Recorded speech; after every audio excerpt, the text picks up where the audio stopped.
আল্লাযী বিয়াদিহিল মুলক, সমস্ত ক্ষমতার মালিক জোরসে বলেন কে? সমস্ত ক্ষমতার মালিক কে? বলেন।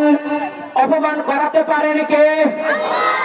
আবার জুতের বাড়ি খাওয়াইয়া ক্ষমতা থেকে নামাতে পারেন কে? আমার আল্লাহ যাকে ইজ্জত দেবে তাকে কেউ বেইজ্জতি করতে পারে না। কথা বলেন ঠিক না বেঠিক? আমার আল্লাহ যাকে বেইজ্জতি করবে তাকে পাহারা দিয়ে ইজ্জত দেওয়া যায় না। কথা বলেন ঠিক না বেঠিক? আমার ভাইরা, এই ফাঁকে আমি একটি উদাহরণ দিচ্ছি। আমার আল্লাহ যে ইজ্জতের মালিক, আমার আল্লাহ যে ক্ষমতার মালিক, আমার আল্লাহ যে ইজ্জতের মালিক, সম্মানের মালিক, তার একটি জ্বলন্ত আমি প্রমাণ দিচ্ছি। আপনারা কি বেজার হবেন? আমার ভাইরা গভীর কান লাগান। ইজ্জত দেওয়ার মালিক আমার আল্লাহ। আবু জেহেল, আবু লাহাব, উতবা, সাইবা, ওলীদ ইবনে মুগীরা, এই পাঁচজন কাফেরের বড় বড় লিডাররা আল্লাহর নবীর কাছে গেলেন। যাওয়ার পরে ওলীদ ইবনে মুগীরা, এই ওলীদ ইবনে মুগীরা হলো জারস সন্তান। জারস সন্তান শব্দের অর্থ হলো যার বাপ ছাড়া জন্ম। কথা বলেন ঠিক না বেঠিক? এই ওলীদ ইবনে মুগীরা আল্লাহর নবীকে প্রশ্ন করেছে, হে আব্দুল্লাহর বেটা মুহাম্মদ, আমরা আবু জেহেল, আবু লাহাব, উতবা, সাইবা, আমি ওলীদ ইবনে মুগীরা, এই সমস্ত কাফেরের যে আমরা বড় বড় লিডার গুলো আছি, আমাদের মধ্যে থেকে কার বাপ ছাড়া জন্ম, এই কথাটা যদি তুমি বলে দিতে পারো তাহলে আমরা সকলেই তোমার হাতে কালেমা পড়ে মুসলমান হয়ে যাবো। জোরে বলেন আল্লাহু আকবার। আচ্ছা বলেন, এই যে মানে কাফের যে প্রশ্ন করছে, এই প্রশ্নের উত্তর দিবে গেলে কি পিটির চামড়া একটাও থাকবে? কে জারজ? আপনাকে যদি আমি বলি ভাই আপনাদের মধ্যে থেকে অমুক জারজ, আমি যত বড়ই মৌলবীর বেটা হই না গে, আপনি কিন্তু স্টেজ থেকে নামতে দিবেন না। কথা বলেন ঠিক না বেঠিক? আমার ভাইয়েরা গভীর কান লাগান। এবারে যখন এই প্রশ্ন করেছে, এবারে আল্লাহর নবী বলছে আচ্ছা আমি উত্তর দেবো। দিন তারিখ ঠিক করা হলো। এ ভাই গভীর কান লাগান।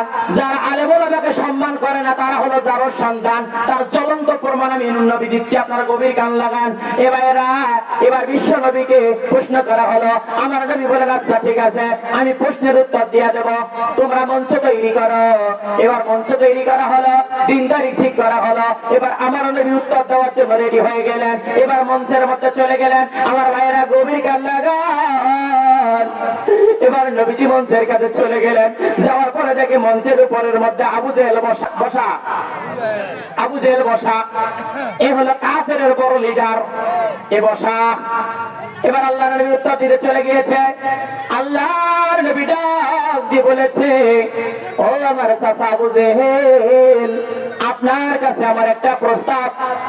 আপনার উত্তর আমি দেব, তবে আমার একটা কথা হচ্ছে আপনি বলেন যে চায় সে বড় না যে দেয় সে বড়?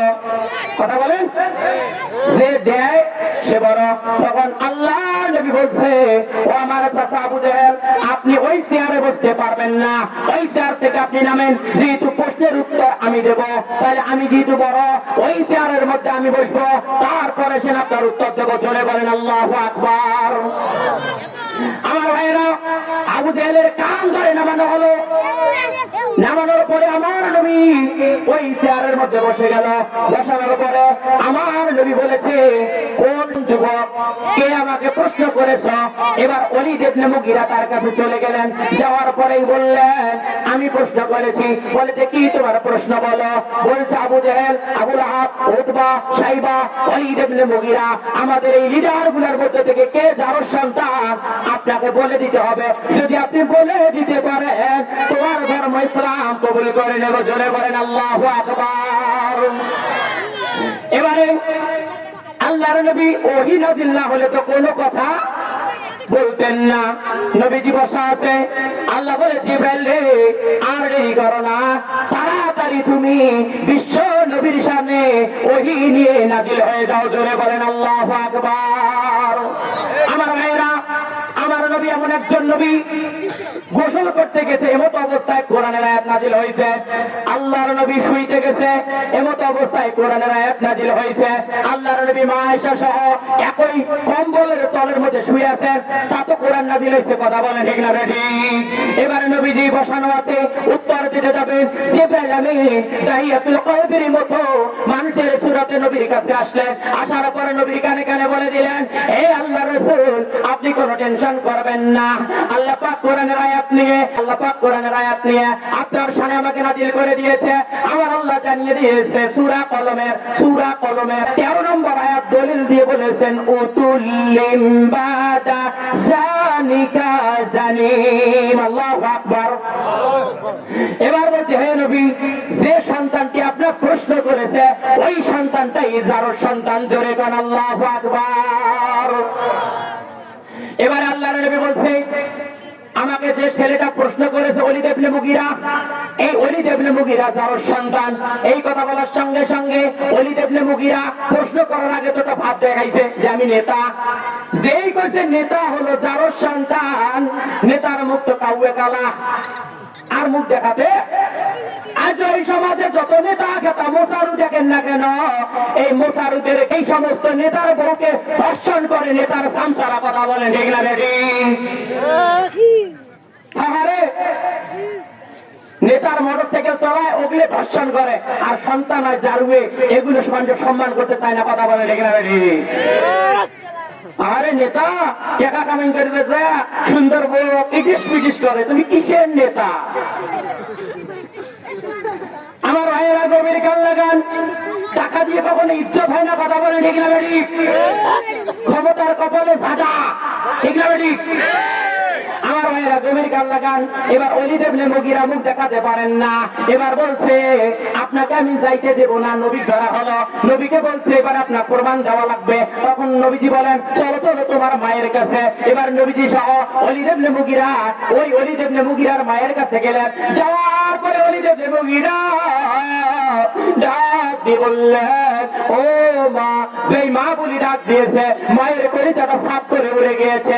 মা বুঝতে পেরেছে আজকে বেটা কোন মেজাজে চলে এসেছে। কথা বলে ঠিক না বেটি? এবার মা হাজির হয়ে গেল। এবার মাকে বললেন, ও আমার মা, আপনার কাছে আমার একটা প্রশ্ন। জীবনে এমন প্রশ্ন করি নাই। এই আব্দুল্লাহর বেটা মোহাম্মদ আমাকে বলেছে আমি নাকি যারর সন্তান, বাচ্চারা জন্ম। এই মা কথাটা কতটুকু সত্য আপনি সত্য করে বলবেন। ওই সময় মায়ের ভিতরে আল্লাহর ভয় চলে এসেছে। জোরে বলেন আল্লাহু আকবার।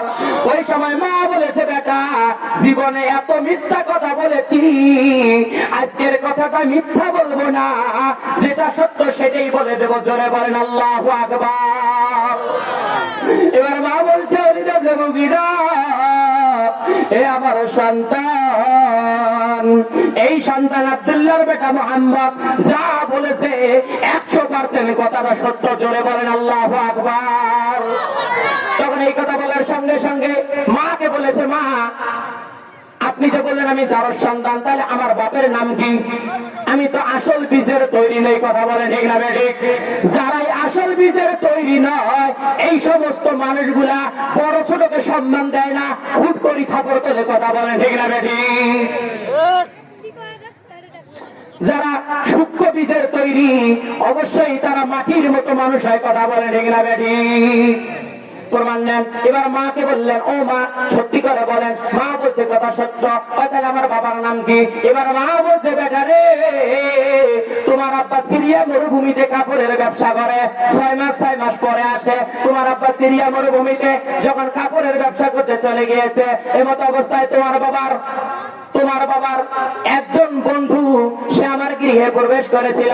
তোমার আব্বার স্থলাভিষিক্তে অনুপস্থিতির কারণে, তোমার আব্বার বন্ধুর সঙ্গে দৈহিক মিলনের কারণে তুমি এসেছো আমার গর্ভে। আমার ভাইয়েরা, অসম্মান মানুষ করে কারা? এই পৃথিবীতে যারর সন্তান যারা। কথা বলে ঠিক না বেটি?